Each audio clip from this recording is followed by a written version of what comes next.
America, and a gunman has opened fire inside a Midtown Manhattan skyscraper, killing 5 individuals, including a New York City police officer, before fatally shooting himself. That's according to city officials. This deadly shooting unfolded on Monday at the 345 Park Avenue, Midtown in Manhattan. New York Police Commissioner Jessica Tisch confirmed that the gunman, a Las Vegas resident who had recently driven cross-country to New York, ended his deadly rampage by shooting himself in the chest. One of the victims was a 36-year-old NYPD officer with approximately 3.5 years in the force. The 4 other fatalities were civilians. Commissioner Tisch stated that investigations believe the gunman acted alone and a motive for the shooting remains undetermined. Photos circulated by major news outlets reportedly shared by the police show the suspect entering the building with a rifle. Preliminary background checks citing officials indicated the assailant had no significant criminal history.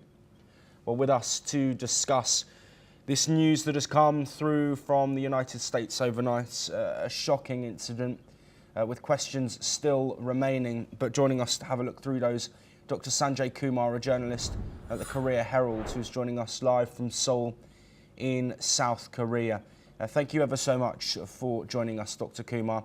Can I first just get your reaction to an attack in Manhattan on civilians, but also that has seen the death of a police officer in a well-known high-rise skyscraper in the centre of Manhattan?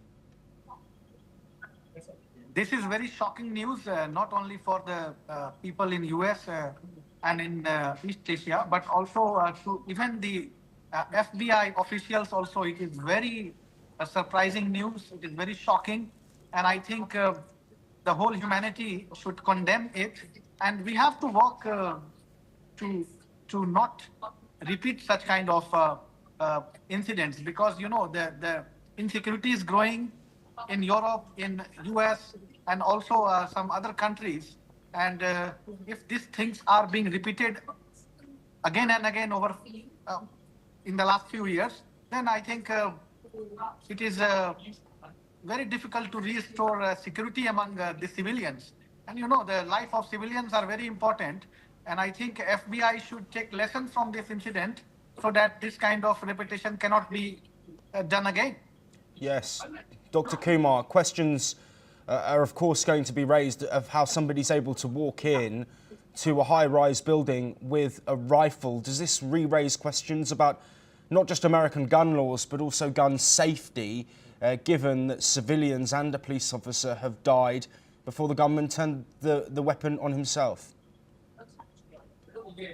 Well, this has to be, first of all, condemned at first place, that it must not have happened. But since it has happened, only after investigations, the culprits and those who have been involved can be brought to book. But sooner is better, and we should see it as justice delayed is justice denied. So justice has to be delivered as soon as possible, and it is my urge to all the officials in the country. Yes, Dr. Sanjay Kumar, thank you ever so much for joining us to detail the information that we have so far. Of course, with the motives still unknown, we